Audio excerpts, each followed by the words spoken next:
All right. Well, hello everyone. Thank you for joining the webinar. My name is Spartak Ascoli, and I've been with NNT for roughly 3 years now. And I serve as a technical account manager for some of our bigger organizations, and I help align them with their compliance needs as well as their file integrity monitoring needs and things of that nature. So as Mark said earlier during this webinar, we're just going to be basically discussing how compliance fits into your organization and how you can harden your systems to make sure that they're fit for purpose and that they're better and easily more, more secure and reduce your attack surface. So let's just jump right into it. On my dashboard here, you should see we have various widgets in Change Tracker. My first widget here is an event stream. We've got some planned and unplanned change widgets, most active devices, and device online and offlines. But the one that we're going to be mainly focusing on today is our compliance results widget here. So if I go ahead and click into this CIS Server 2016 benchmark, you'll see that we've been running this benchmark on 3 of our systems. And this is a level 1 benchmark. So there are 2 levels generally with CIS, level 1 and level 2. Level 2 is obviously more secure than level 1, and it's meant for more strict environments like DMZs and things of that nature. So one of the cool features that a lot of our clients love about this tool is that we give you the option to compare your results. So as you can see here, I have one system that's scoring pretty high, 97%, not quite fully remediated yet, but it's almost there. And then we have another system that's well below that at 33%. So if I hit this compare button, you'll see that it gives me a delta of what the difference is between the 2 systems. So I can see here that there's some rules that are passing and failing, and on which system they are passing and failing. And you can get a report of this as well as more information on why the rules exist, what the current rule is set to, and things of that nature via the reporting screen. So we'll go ahead and go into the reporting screen. And Change Tracker allows you to export these reports in various ways. So one of the ways that we can export is either via PDF, Excel, or Word. Before I do that, I want to go ahead and show you some of the options for our reports. So basically we can query a group of devices. And the way that Change Tracker works is very scalable because of the grouping function. Generally what happens is when a device initially connects, it goes ahead and gets queried for its various information like IP address, host name, what operating system it's using, and based on this information, it is assigned to its group. Now, because of the group functions that we have, the way it works is basically we assign a template to the group, and any devices within that group will automatically inherit that template, as well as any schedule that has been applied and any additional result sending that we have applied. So as you can see here, I have my report set to 5 minutes just for this webinar so that we have a good amount of reports that we can show. I'm going to go ahead and cancel that, and I'm going to export the PDF. So depending on how big the report is and how many systems are coming in to the report and sending their results, it might take a second to load the PDF because it's going to be a pretty big file if you load everything. Now, in this case, our group average was 76% because we had 2 systems that were in the 90s and then one system at 30%. But you can see here I'm showing all rules, and we have the ability to filter this, which I will show you later. But first, let's hone in on this CIS Workshop 4 system. And you can see it takes me straight to the report section that shows me all the various failures and passes for that system. And basically, we can then decide what we want to do with this. Now, one thing that we like to do generally when we're helping our customers tune their environment and bring their systems into compliance is get a baseline similar to this, where a system's not yet hardened, get an idea of what their environment looks like right now, see what rules are failing, see what rules are passing, and then export those into a CSV type format or an Excel format and see where we can go from there. Now, once we've exported them to a Excel format, we like to break it down into categories. So here you can see I have color coded some categories. Green is for altered settings. Basically what this means is the green settings are okay to go ahead and remediate. There's no problems with them. You can go ahead and just remediate them using the remediation kit.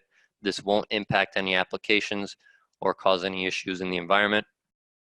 The yellow marked settings, these settings are a little more complicated, so we're wanting to actually test these, make sure that they're not going to impact the environment prior to rolling them out, because some of the settings that are marked yellow can potentially have impact on the network. And then the gray settings are settings that just outright don't apply to the environment. And these settings can either be removed or they can be used to check something else, and depending on what you want to do with that. So I'll go ahead and show you. You can see here we have some account policies. Generally speaking, these are not very intense on the network. So generally speaking, you can remediate these without any issue, although just be careful on how strong you force the passwords to be, because you might run the risk of someone writing the passwords down, and then you certainly don't want that. Otherwise, you defeat the purpose. But these you can generally just remediate using the remediation kits. There's some yellow rules here that we would want to review, like limiting access from the network and allowing local lock-on and things like that.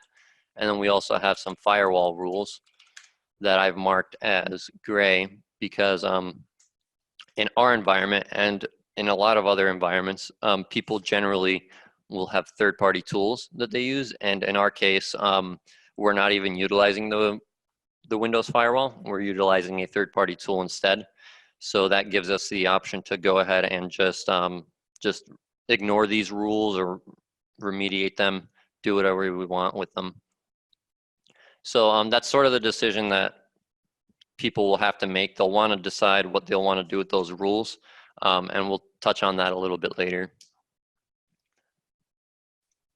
But on my screen here, you should see my dashboard. Sorry, not my dashboard, my desktop. And you'll see I have a CIS level 1 remediation kit for member server for Windows. And generally speaking, remediation kits can be deployed several ways. One way with Windows is group policy. So we can assign these to a group policy object in your Active Directory servers, and we can push them out to your systems. We can also apply them locally using a LGPO executable. And then for your Linux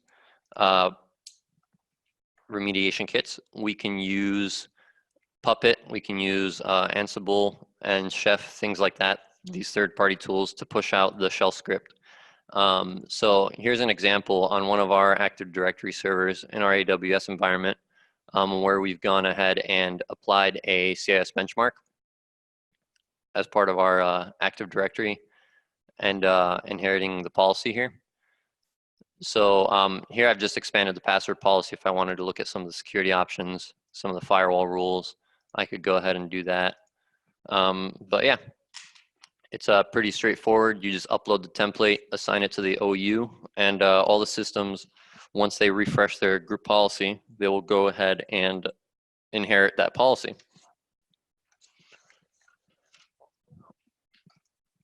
Okay, so the next section, basically, we're going to go ahead and just log into our system here. So as you remember, one of the systems was scoring much less than the other systems. And although that we can push these out through group policy, what I'm going to do in this case is I'm going to use my local group policy editor here to remediate the system. So it's pretty easy to do locally. You just take these commands and run them one by one in your administrative command prompt. So I'm going to go ahead and do that now. Okay, so that's just modifying some of the, oh, ignore that. That's just modifying some of the registry settings. This is going to modify our security policy here. And then this will modify our audit policy settings. Now, one thing to keep in mind is that generally, when you are applying group policies, you are going to want to reboot the server afterwards just to make sure that all of the group policies will apply. So we'll go ahead and reboot that server.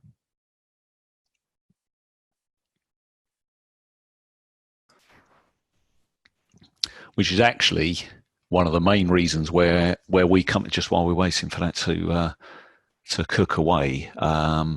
The sort of cool thing that we advocate is this is monitoring, checking if there's any drift, because who wants to reboot systems, routinely? Who wants to keep applying group policy settings and restarting to make sure they're actually embedded on the system? The only way in a 24/7 business environment is to monitor. Ideally, there is no drift because we've got good change control, but by monitoring this doing. One thing I want to say, because I build this as a non-salesy thing, I mean, we're NNT, so of course we're going to use NNT Change Tracker to do the auditing. You could use the Centre for Internet Security provide a thing called CIS. You can get a free download of that. It's a bit basic. It's like one device at a time.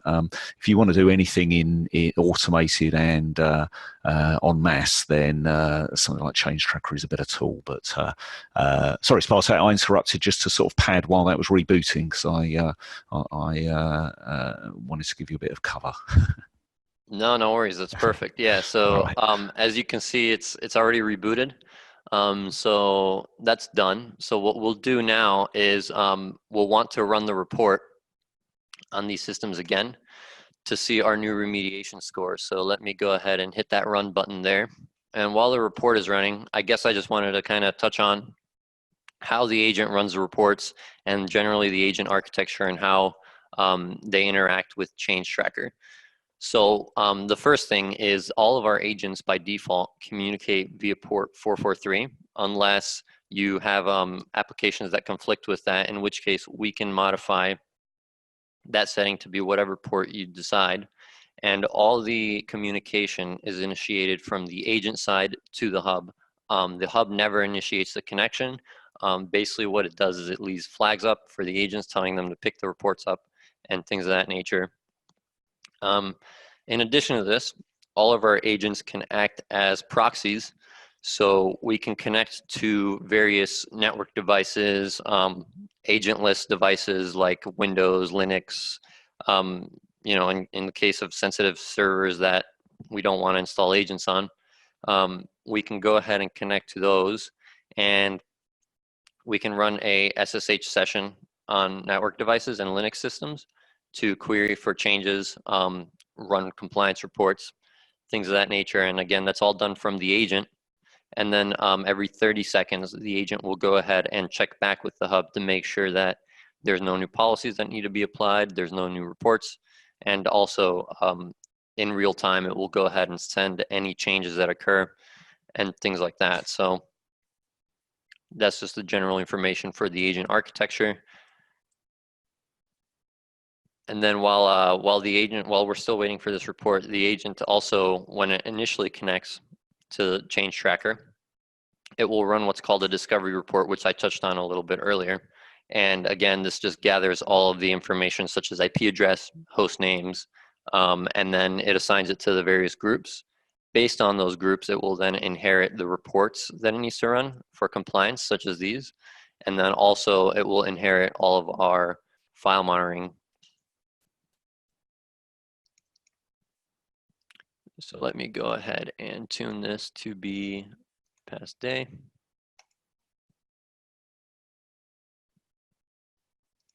Okay, so as you can see, our score here has changed a little bit. So it's gone from 33% to then 76%, and then immediately after that, it's gone to match the other systems. So once you're at this point, you're probably wondering, well, I kind of want to hit 100%, right? So you have a couple of options there. The first option is to just outright ignore it and just say, you know what, I'm happy with 97%. Let's just go ahead and keep that. The second option is to go ahead and remediate the report itself, depending on what the actual settings are. So if we go into the reports here, Change Tracker allows you to change any report render and display certain options. So what I'm going to do here is I'm going to actually tune this to show me only my failed rules. And then I'm also going to tune this to show me a specific device. So I'm just going to choose from a custom list here. I'm going to choose the device that we just remediated. And what this will allow me to do is it'll actually allow me to better see exactly what's changed and what rules I'm failing, so that way I can make a better decision on what I want to do with those rules, whether I want to remediate them or if I want to leave them, that sort of thing. So here we can see 97%. I have a few rule failures and they're all related to my Windows firewall. So as I said earlier, we're not using the Windows firewall. So what I'll show you now is that we can modify these reports so that we can get 100%. And basically the way you would do that is you would just come into the report itself under compliance reports. You can download any of these reports as XML. I've already downloaded this, but basically you would just hit the download button.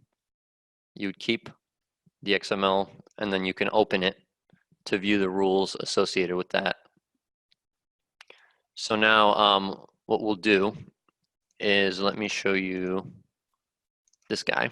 So this is one that we've pre-remediated ahead of this call, so that way we could show you guys the various rules. But if you wanted to edit this, you could do it manually, or as part of our support contracts, NNT offers our customers the option to send us their guidelines basically for how they want a report to run and what rules they want to modify and remove and automatically pass.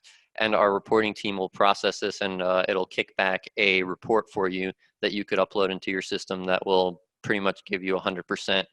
But if you wanted to remediate this yourself, it's pretty straightforward. We'll take this rule, for example. It's looking for password history to be set to 24 or more. Let's say that doesn't work for my environment. I want to set this to 12. I would just modify this to 12 so that the heading reflects the same thing. Modify the other headings. And then once you modify the headings, the actual rule itself is looking for this static value here. So I would change this to 12 as well. Oh, sorry, not 200, 12. And then basically once you've set that, you could save this and you could go into Change Tracker, and in the same screen where you downloaded the XML, you can use this Actions button here to upload a template, and you can choose one of the many templates that we have to upload, and then once it uploads, it'll go ahead and do it. Now, I've already got this template, so that's why it's showing me this error. It's just saying that it already exists. So I'll go ahead and just close out of that. And then another option we have is if you don't want to modify the rule and you want to automatically pass a rule, if I search for firewall here, you see on this template, I've already set a few rules to auto pass. And basically this is just a rule of text saying that this doesn't apply to my environment. Let's automatically pass this rule. So for the sake of time, we've gone ahead and set this up ahead of time so that it was automatically running. And what we'll do is we'll just change our filter to go to that new report. Hang on one second, gotta make sure I'm in the right group.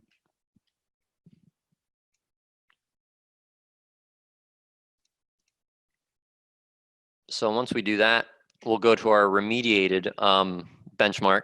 And here you can see instead of 97%, I have 100%. And that is because my firewall rules are remediated and basically set to automatically pass.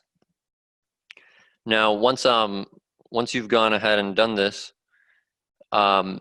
keep in mind that Change Tracker is recording all of this change. So if I go to my plan changes here, I've opened a window for my changes to come and take effect.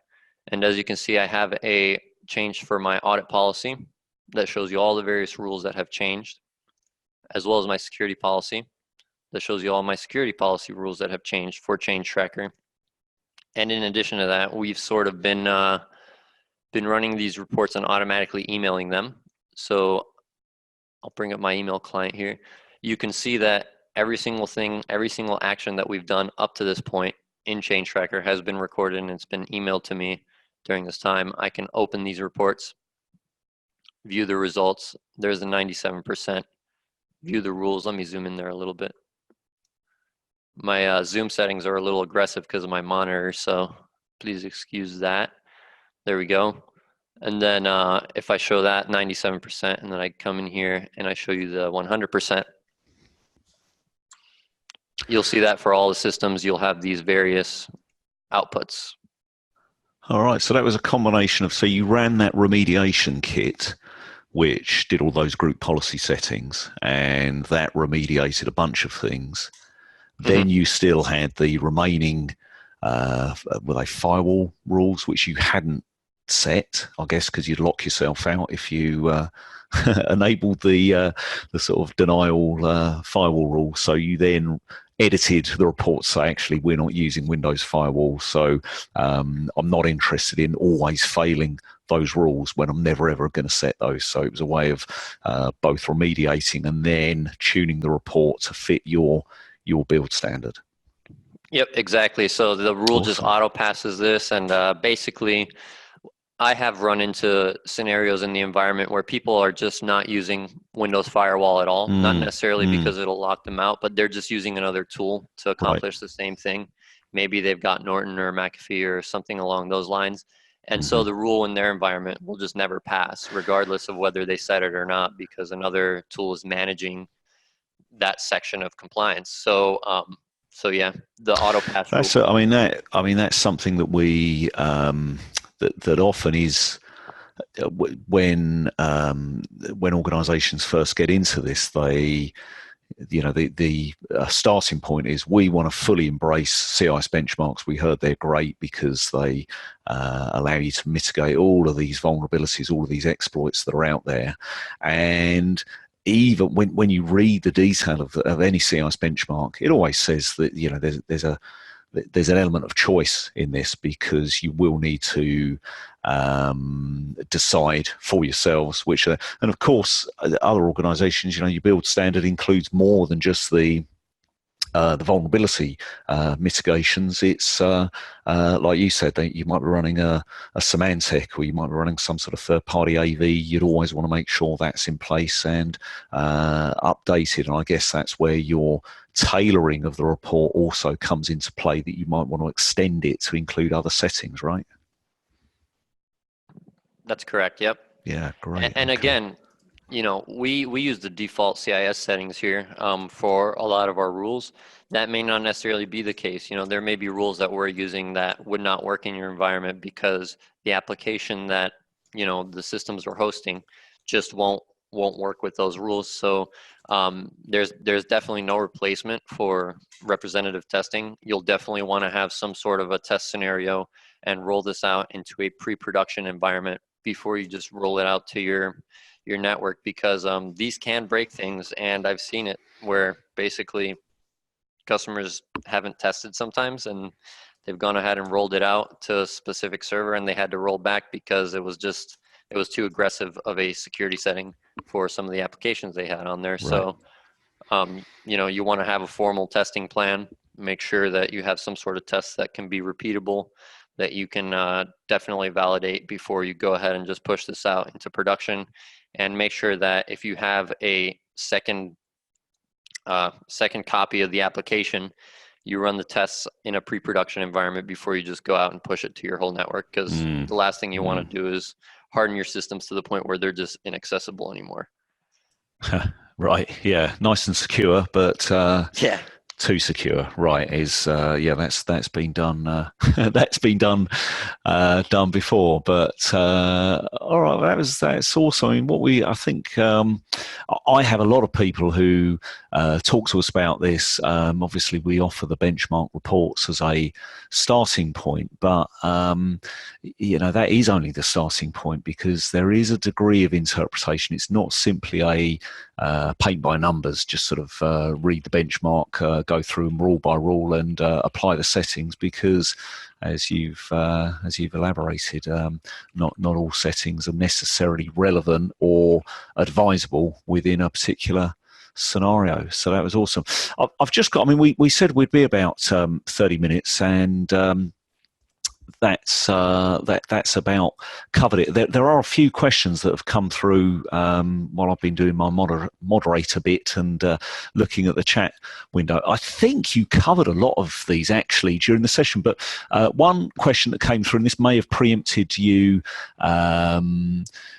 doing some things, because somebody asked about excluding a rule, and I think you showed that anyway within the session, but maybe if you just want to recap that part, Spartak.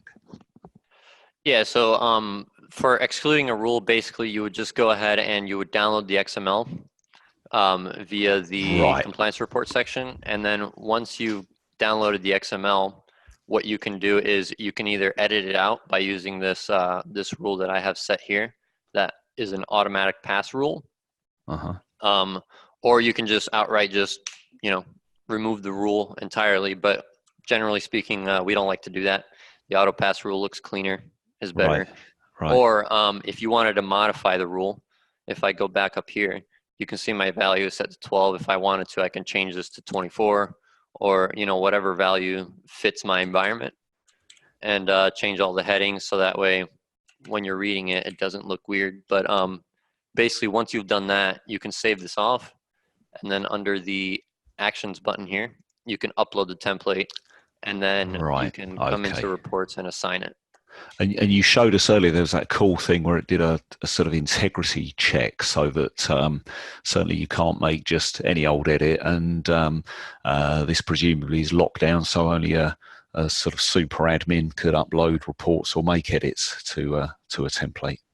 Yeah, exactly. Or if you're trying to upload an older version of a report like I was to a report that's on here that's actually newer, or a newer version, then it will go ahead and it'll tell you no, basically. All right. That's awesome. How often, there's another question here about how often are CIS benchmarks updated, and how often are the NNT versions, which essentially it's not really an NNT version. We take the guidance directly from the CIS themselves and pretty much upload that into our system. But someone was asking about how often they get changed and updated. Yeah, so generally the CIS doesn't have an exact schedule for when they release updates. However, when they do release updates, our reporting team's main responsibility is to work with the CIS, get these compliance reports certified by the CIS, and then basically make it so that in the next build or the next release, our development team adds these to the CIS. Sorry, not the CIS. To the build that is being released, and basically you'll have the most up-to-date reports as long as you keep up-to-date with Change Tracker. They'll be prepackaged in and ready to go. Okay, I suppose it's the benchmark is updated as frequently as either new vulnerabilities are found, or while we're talking about Windows, it's as often as that security policy gets extended or changed, which is typically sort of version to version or update to update, isn't it? So it's kind of as often as the vendor for the operating system or application provides updates. Yes. Yep, exactly. All right. Yep. Brilliant. Well, that was great. I learned plenty out of that, and there's a couple more. I think we've covered those. What we do, everybody who's attended, this will be available as a recording anyway, so you can watch it again and see it. But if there's a specific question or something particular you wanted to do or didn't see, best thing is just to email Morgan, who was the contact point for setting this up. There's actually going to be a series of these, so we can pretty much, I think, rerun this sort of probably every month, because these are the sort of classic CIS 101 questions that we encounter, and aim to head them off, and there's always new folks that we're dealing with. But if you want any more benchmarks, or if you want to try Change Tracker to run some of these in mass, or you want to have your sort of own personalized workshop, sort of kick around a system a bit further, just get in touch with Morgan and we'll be glad to set that up. But otherwise, thanks for attending. Have a great day. Thank you to Spartak. Big round of applause. Thank you. That's as big as it's going to get, Spartak, but Yeah. well All deserved. right. So that was excellent. Thank you.